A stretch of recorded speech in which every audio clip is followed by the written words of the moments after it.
만약 여러분의 시간에 있어서 가장 큰 문제가 시간이 부족하다는 것이 아니라고 말씀드린다면 어떨까요? 여러분이 항상 지치고 일정에 뒤처지고 또는 결코 충분히 해내지 못하고 있다고 느끼는 진짜 이유가 자제력 부족과는 아무런 관련이 없다는 사실을 알고 계셨나요? 현대사회가 여러분의 마음속에 심어놓은 환상이 있습니다. 너무나 당연하게 받아들여지고 너무 자주 반복되어서 대부분의 사람들은 죽을 때까지 단 한 번도 의심하지 않을 거짓말입니다. 그리고 이 거짓말은 여러분의 에너지를 파괴하고 창의력을 갉아먹으며 무엇보다도 여러분 인생에서 가장 중요한 시간들을 집어삼키고 있습니다. 하지만 1000년도 더 전에 지구 반대편의 일본인들은 이미 이것을 알고 있었습니다. 그들에게는 이미 해답이 있었습니다. 그리고 그 해답은 여러분이 시간을 바라보는 방식과 살아가는 방식을 완전히 바꿔놓을 것입니다. 미국에서는 사람들이 연평균 1591시간을 일합니다. 일본에서는 그 숫자가 거의 1000시간에 달합니다. 그럼에도 불구하고 일본인들은 세계에서 가장 균형 잡히고 지속 가능한 삶의 철학 중 하나를 만들어냈습니다. 사실 일본의 어떤 지역에서는 사람들이 지칠 줄 모르고 일합니다. 하지만 오키나와처럼 수백 년의 역사를 지닌 일본의 지역들을 분석해보면 우리는 다른 패턴을 발견하게 됩니다. 이 사람들은 어떻게 휴식, 현재의 머무름, 순간의 아름다움, 그리고 장수에 대한 그렇게 심오한 문화를 구축할 수 있었을까요?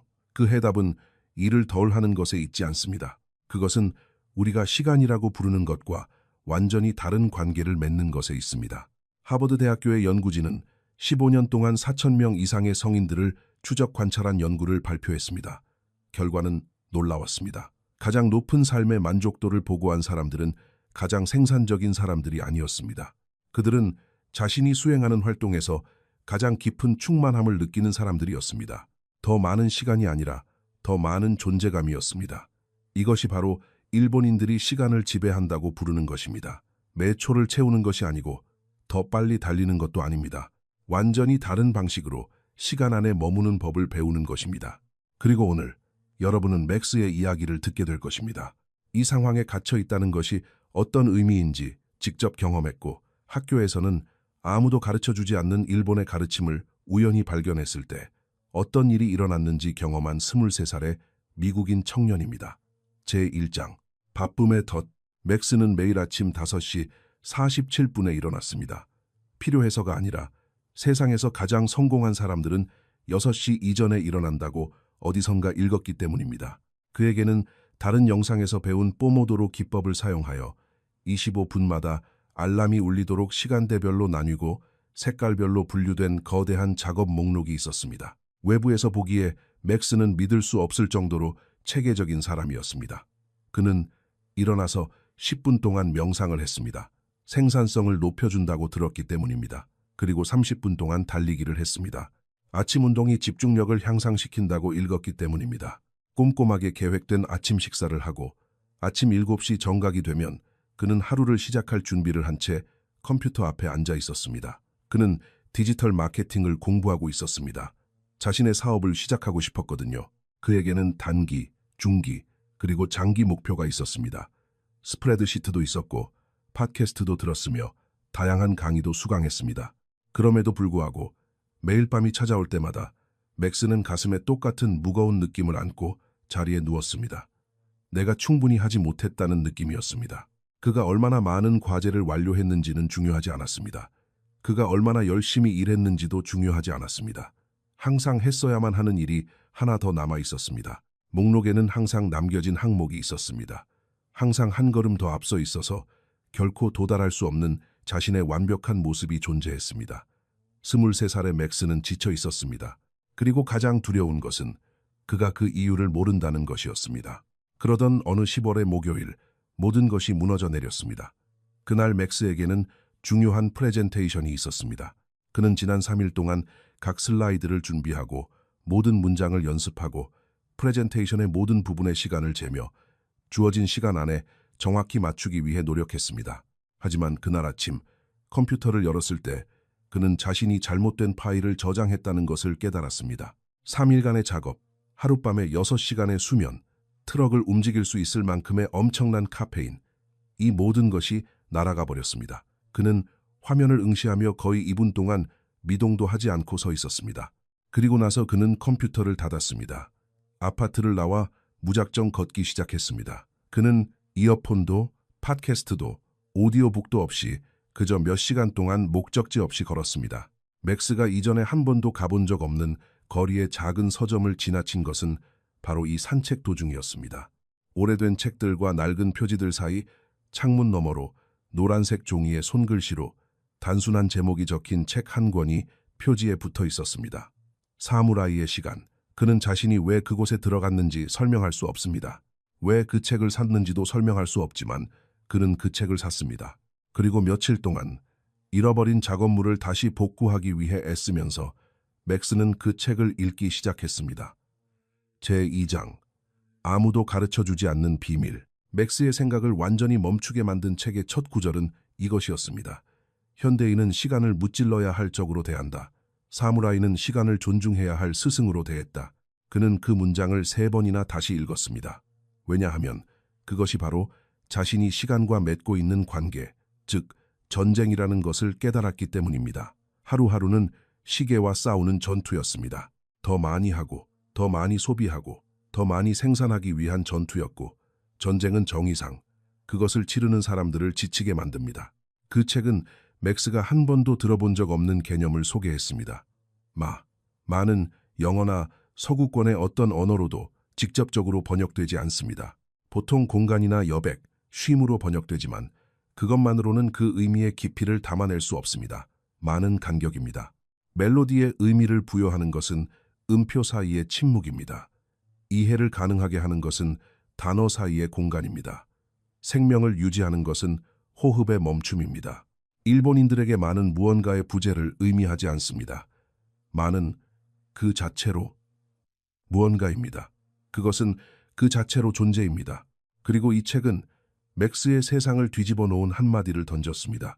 마가 없는 일정은 생산성이 아니다. 그것은 스스로에게 가하는 폭력이다. 제3장 첫 번째 가르침. 맥스는 마치 처음 보는 것처럼 자신의 일정을 바라보기 시작했습니다. 그는 끝없이 이어지는 색깔 블록들을 보았습니다. 진정한 쉼은 없었습니다. 어떤 유용한 활동으로 즉시 채워지지 않은 빈 공간은 없었습니다. 심지어 휴식 시간조차 생산성을 회복하려는 목적으로 계획되어 있었습니다. 그는 쉬고 있는 것이 아니었습니다. 그는 단지 다시 모든 것을 소진하기 위해 배터리처럼 자신을 충전하고 있을 뿐이었습니다. 마라는 개념은 도교에서 유래했으며 일본 문화에 깊이 흡수되었습니다. 이 개념은 건축에 나타납니다. 전통적인 일본의 집은 벽이 아닌 여백과 열린 공간을 중심으로 설계됩니다. 음악에도 나타납니다.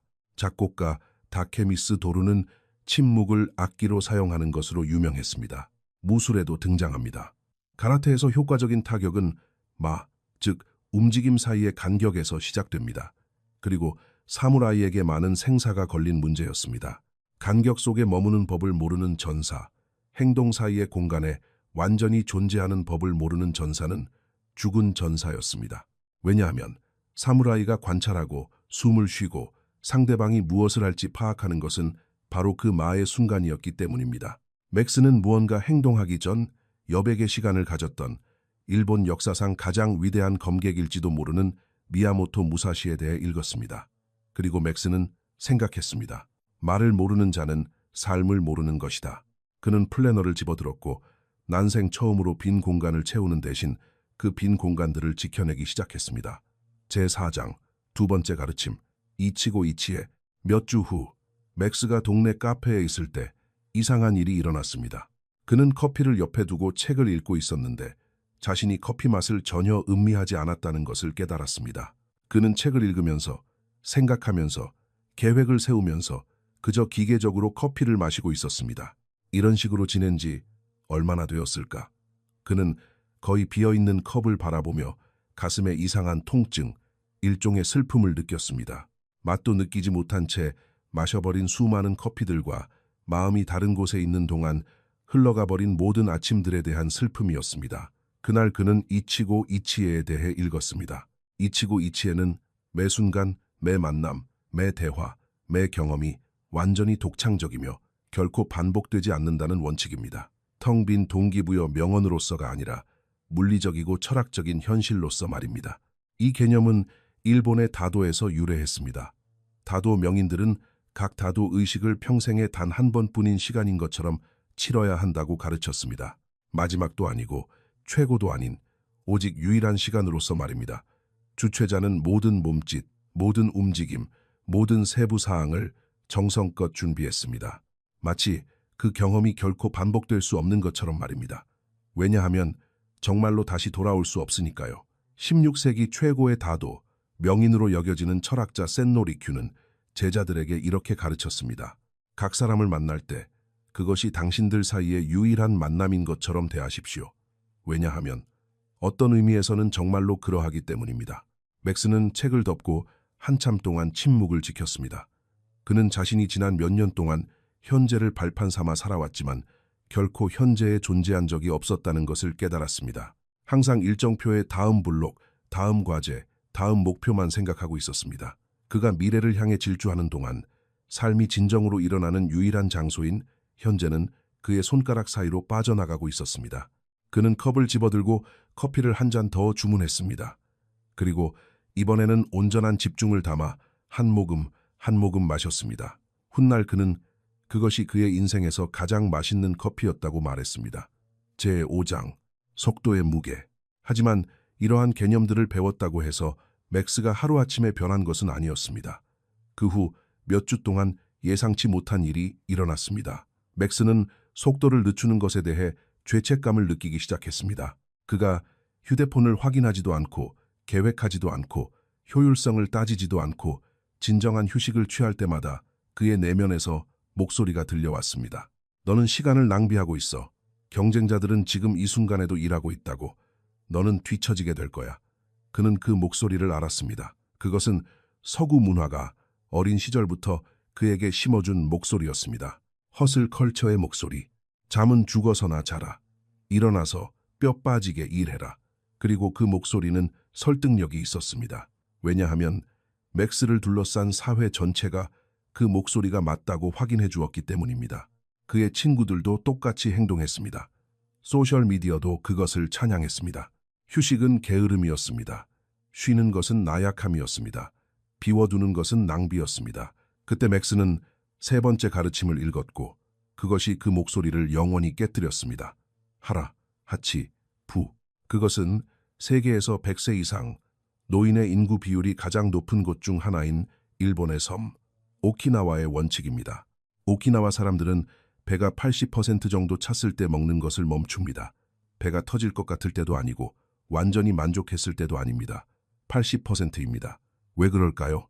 인체가 포만감을 인식하는 데는 약 20분이 걸리기 때문입니다. 배가 부를 때까지 먹는다면 당신은 사실 이미 과식한 것입니다. 단지 아직 그 사실을 모를 뿐이죠. 하지만 맥스는 식단 관리에는 관심이 없었습니다. 그의 시선을 끈 것은 설명 바로 아래에 책이 덧붙인 메모였습니다. 하라, 하치, 부는 모든 것에 적용될 수 있다. 훈련, 일, 집중력, 절대 자신을 한계까지 몰아붙이지 마라. 항상 20%의 여유를 남겨두어라. 하루 만에 비축량을 모두 소진한 사람은 내일을 위해 남은 것이 없기 때문이다. 맥스는 그 문장에서 얼어붙었습니다. 그는 항상 100% 혹은 120%의 모델로 움직여왔습니다. 일할 때는 한계까지 일했습니다. 공부할 때는 더 이상 머리에 들어오지 않을 때까지 공부했습니다. 운동을 할 때는 기진맥진할 때까지 운동했습니다. 그러고는 자신이 왜 항상 피곤한지 의아해했습니다. 하라하치 부는 현대의 어떤 생산성 전문가도 명확하게 말해주지 못한 것을 드러내주었습니다. 지속 가능성이란 매일 당신이 가진 모든 것을 쏟아붓는 것이 아닙니다. 그것은 내일도 여전히 내어줄 무언가가 있도록 적당히 내어주는 것입니다. 맥스가 오래된 책의 누렇게 바랜 페이지에서 발견한 것을 현대 과학은 연구실에서 증명하고 있었습니다. 우리는 왜 잠을 자야 할까의 저자인 뇌신경 과학자 매튜 워커는 수십 년간의 연구를 통해 허슬 컬처가 애써 무시하고 싶어 했던 사실을 기록했습니다. 인간의 뇌는 선형적으로 작동하지 않습니다. 뇌는 주기를 가지고 작동하며 활동하지 않는 것처럼 보이는 시간, 휴식, 몽상, 비어있음의 시간은 기억, 통합, 창의성, 의사결정을 위해 생물학적으로 필수적입니다. 즉, 일본인들이 수천 년 동안 실천해온 많은 신경학적으로 뇌가 가장 중요한 작업을 수행하는 시간인 것입니다. 워커는 휴식 부족은 영광의 훈장이 아니다. 그것은 에너지, 집중력, 그리고 삶에 대한 관리의 실패다라고 썼습니다. 수십 년 동안 마음챙김 연구에 전념해온 하버드 대학교의 심리학자 앨런 랭어는 현재 순간에 자신이 하고 있는 일에 온전히 주의를 기울이도록 훈련받은 사람들이 더 큰 만족감을 느낄 뿐만 아니라 복잡한 작업에서도 더 나은 성과를 낸다는 것을 발견했습니다. 이치에는 신비주의가 아니었습니다. 그것은 신경학이었습니다. 그리고 산업보건심리학 저널에 발표된 한 연구에서는 하라하치 부의 원칙을 근무 시간에 적용한 일본 기업의 근로자들을 추적 관찰했습니다. 그리고 이 근로자들이 한계까지 밀어붙인 동료들보다 번아웃 사례가 평균 34%더 적었고 훨씬 더 오랜 기간 동안 높은 성과를 유지했다는 사실을 발견했습니다. 맥스는 이 데이터를 읽으며 평소와 다른 무언가를 느꼈습니다. 안도감이었습니다. 마치 누군가 마침내 그에게 인간이 되어도 좋다고 허락해준 것 같았습니다. 제6장, 네 번째 가르침. 맥스는 거의 무시하고 건너뛸 뻔했습니다. 책에는 네 번째 가르침이 있었습니다. 그것은 끝에서 두 번째 장이었고 제목은 단순했습니다. 시젠과 모노노아와레. 그는 이미 받아들여야 할 내용이 많았습니다. 앞선 세 가지 원칙만으로도 그의 사고방식을 변화시키고 있었으니까요. 하지만 무언가가 그를 계속 읽게 만들었습니다. 그리고 한꺼번에 모든 것을 바꿔놓은 것은 바로 이 가르침이었습니다. 시젠. 그것은 자연스러움을 의미합니다. 도교에서 유래하여 일본 철학에 깊이 스며들었습니다. 시간에 있어서 시젠이란 생산성을 강요하며 역행하는 대신 자신의 행동을 타고난 자연스러운 리듬에 맞추는 것을 의미합니다. 도덕경에는 지혜로운 자는 강물과 싸우지 않는다. 강물이 어디로 흐르는지 배울 뿐이다라고 적혀 있습니다. 사무라이는 전투 기술을 연구하는 것과 같은 진지함으로 자연의 순환을 연구했습니다. 그들은 머리가 맑은 시간과 안개가 낀 듯 흐린 시간이 있고 힘이 넘치는 시간과 약해지는 시간이 있다는 것을 알았습니다. 그리고 그렇게 좋지 않은 타이밍에 싸우려 드는 것은 용기가 아니라 어리석음이라는 것도 알고 있었습니다. 맥스는 하루 중 뇌가 완전히 불타오르듯 창의적이고 집중력이 높고 두뇌 회전이 빠른 시간이 있다는 것을 깨닫기 시작했습니다. 그리고 반대로 그가 쓰는 모든 단어가 엉망인 것처럼 보이고 모든 결정이 잘못된 것처럼 느껴지는 순간도 있다는 것을 알게 되었습니다. 그런데 그런 좋지 않은 시간에 그는 어떻게 했을까요? 그는 자신을 더 세게 밀어붙였습니다. 커피를 더 마셨고 더 많은 압박감을 가했습니다. 하지만 시제는 그 흐름을 따르라고 말했습니다. 그리고 마침내 맥스를 아파트 바닥에 주저앉아 인생에 대해 깊이 성찰하게 만든 것은 바로 모노노아와레였습니다. 모노노아와레는 일본 문화에서 가장 심오하고 번역하기 어려운 개념 중 하나입니다. 대략 사물의 부드러운 애수 또는 덧없음에 대한 인식으로 번역됩니다. 그것은 매 순간이 덧없기 때문에 역설적으로 고유하다는 것을 깨달을 때 일어나는 감정을 묘사합니다. 벚꽃, 바로 그 유명한 사쿠라입니다.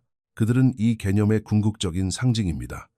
일본인들은 벚꽃이 며칠밖에 피지 않음에도 불구하고 이를 축하하는 것이 아닙니다. 벚꽃의 아름다움은 그것의 덧없음과 떼어놓을 수 없기 때문에 축하하는 것입니다. 책은 맥스가 3번이나 밑줄을 친 문장으로 끝을 맺었습니다. 시간이 흐르고 있다는 것을 깨닫지 못하는 사람은 결코 시간의 가치를 배우지 못한다. 그것을 너무 많이 의식하는 사람은 불안감에 마비된다. 지혜로운 사람은 그것을 깨닫고 그 앞에 고개를 숙인 뒤 평온한 절박함을 가지고 살아간다. 고요한 절박함. 맥스가 알던 광적인 절박함이 아닙니다.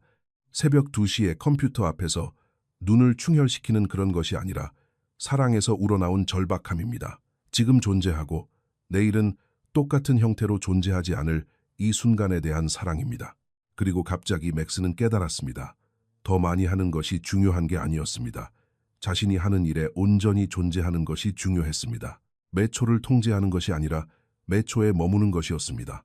시간을 이기는 것이 아니라 시간 자체가 되는 것이었습니다. 제7장, 맥스의 변화. 그 후 몇 달 동안 맥스는 단순한 변화들을 만들었습니다. 극적이거나 혁명적인 것이 아닌 단순한 것들이었습니다. 그는 자신의 일정에 말을 추가했습니다. 어떤 과제도 차지할 수 없는 의도적인 빈 공간들, 다시 일을 하기 위해 에너지를 채우는 공간이 아니라 그저 존재하기 위해, 목적지 없이 생각하기 위해 침묵이 그저 침묵이 되게끔 내버려 두는 공간이었습니다. 그는 대화 속에서 이치고 이치에를 실천하기 시작했습니다. 특히 매주 전화를 걸어오시는 어머니와 통화할 때 말입니다. 예전에는 한 귀로는 어머니의 말을 들으면서 눈은 항상 컴퓨터 화면을 향해 있었습니다. 하지만 그는 진짜로 귀를 기울이기 위해 하던 모든 것을 멈추기 시작했습니다. 그리고 이 대화 중 하나에서 어머니는 그가 예전에 한 번도 들어본 적 없는 그의 어린 시절 이야기를 해주셨고, 그것은 그를 오랫동안 웃게 만들었습니다. 그는 일터에 하라, 하치부를 도입하여 한계에 다다랐을 때가 아니라 에너지가 80% 정도 남았을 때 업무를 마쳤습니다. 그리고 다음 날 자신이 지칠 때까지 일했을 때보다 더 많은 열정과 창의력, 에너지를 가지고 출근한다는 것을 발견했습니다. 그는 타고난 리듬과 싸우는 것을 멈추었습니다. 그는 언제 자신이 몰입 상태에 있고 언제 막혀 있는지를 관찰하기 시작했습니다. 그리고 컨디션이 좋지 않을 때 억지로 일을 밀어붙이는 대신 그 시간을 기계적인 작업이나 휴식, 목적 없는 산책을 하는 데 사용했습니다. 그리고 모노노아 와레, 그것이 가장 어려웠습니다. 그것은 맥스에게 외면하고 싶었던 것들을 직시하도록 요구했습니다. 세월의 흐름, 경험의 유한함, 아버지가 늙어가고 있다는 사실, 그리고 이제 매번 찾아뵐 때마다 그 무게가 달라진다는 사실을 말입니다. 하지만 그가 그것을 우울함이 아니라 진실로서 받아들였을 때 무언가가 변했습니다. 그는 진정으로 자신의 삶의 모습을 드러내기 시작했습니다. 더 이상 모든 과정을 최적화하려는 관리자로서가 아니라 마음속 깊은 곳에서 이 순간, 바로 이 특정한 시간, 지금 이 순간이 다시는 돌아오지 않는다는 것을 아는 사람으로서 말입니다. 그렇기 때문에 그 어떤 순간도 의미가 있었습니다. 제8장, 요약, 그리고 이것이 여러분에게 의미하는 것. 오늘 우리가 본 내용을 요약해 보겠습니다. 왜냐하면 여러분이 진지하게 멈춰서 생각해 본다면 이 각각의 가르침은 다른 무게를 지니고 있기 때문입니다. 공간, 간격, 멈춤, 비어있음은 부재가 아님을 우리에게 상기시켜줍니다. 그것은 다른 차원의 존재입니다. 마가 없는 일정은 쉼표 없이 연주되는 악기와 같습니다. 그것은 음악이 아니라 소음입니다. 이치고 이치에 다시는 일어나지 않을 이 순간은 우리에게 자동 조종 모드에서 벗어나 각각의 경험을 그 진정한 의미로 대하라고 도전합니다. 독창적이고 결코 반복될 수 없으며 그렇기 때문에 그 자체로 소중하다는 것을요. 하라하치부 80%의 지혜는 노력의 증거로서 지쳐야만 한다는 포갑으로부터 우리를 해방시킵니다. 당신은 더 피곤하다고 해서 더 가치 있는 사람이 아닙니다. 당신이 가진 것을 보존할 때 당신은 더 효율적이 됩니다.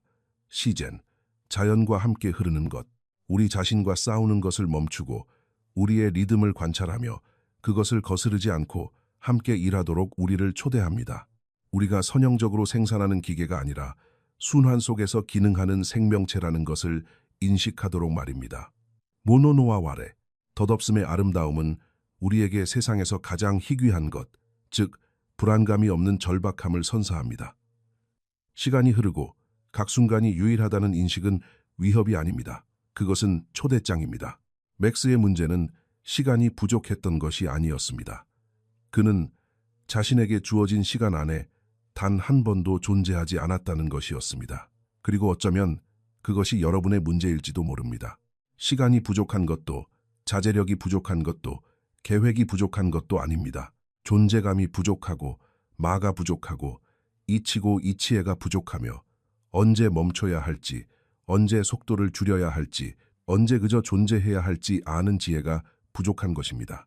모든 전투와 규율, 책임을 짊어졌던 일본의 사무라이들은 우리가 평생을 바쳐 배워야 할 무언가를 이해하고 있었습니다.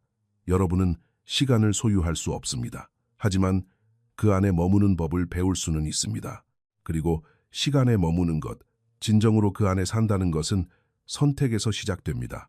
지금 이 순간, 바로 지금 여러분이 할 수 있는 선택 말입니다. 현재에서 도망쳐 미래를 향해 달리는 것을 멈추겠다는 선택. 막상 그 미래에 도착하면 또다시 벗어나고 싶어질 텐데도 말입니다. 여기에 있겠다는 선택. 온전히 이곳에 머물겠다는 선택입니다. 삶의 모든 순간을 서둘러 지나쳐온 사람은 그 어떤 순간도 제대로 살아보지 못한 채 삶의 끝에 도달하게 됩니다. 젠의 가르침입니다. 이 영상을 끄기 전에 한 가지 여쭤보겠습니다. 오늘 하루 동안 여러분은 얼마나 많은 순간에 온전히 존재했나요? 단지 물리적으로만 그곳에 있었던 것이 아니라 지금 당장 온전한 주의를 기울이며 내 생각들 사이에 말을 품고 가슴속에 잊히고 이치애를 지닌 채 말입니다. 대답이 거의 없거나 아예 없다면 아마도 그것이 여러분이 가질 수 있는 최고의 출발점일 것입니다. 내일도, 월요일도, 시간이 더 날 때도 아닙니다. 바로 지금입니다. 만약 이 영상이 여러분에게 의미가 있었다면, 어느 순간 조금이라도 나도 딱 저렇게 느끼는데 라고 생각하셨다면 지금 한 가지를 해주세요. 아직 안 하셨다면 구독을 누르고 알림을 켜주세요. 매주 저는 여러분이 자신의 삶을 바라보는 방식을 바꿀 수 있는 이런 이야기와 교훈들을 가져오기 때문입니다. 그리고 이 영상에 좋아요를 남겨주세요.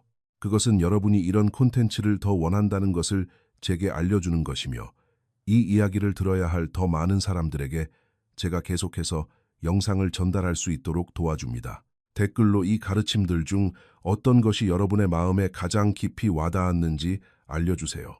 마였나요? 이치고 이치애였나요? 아니면 하라하치 부였나요? 아래에 남겨주세요. 이 영상이 좋으셨다면 지금 화면에 나타나는 영상들 중 하나를 시청해 보시기를 권합니다. 분명 가치 있는 통찰력을 얻으실 수 있을 것입니다. 각각의 영상들은 여러분이 더 깊이 있고 목적을 가지며 현재에 온전히 존재하며 살아갈 수 있도록 돕기 위해 똑같은 정성을 다해 만들어졌습니다. 다음 영상에서 뵙겠습니다. 그리고 기억하세요. 시간은 여러분의 적이 아닙니다. 시간은 여러분의 스승입니다. 여러분이 그 시간으로부터 어떻게 배우기로 선택하느냐에 달려 있을 뿐입니다.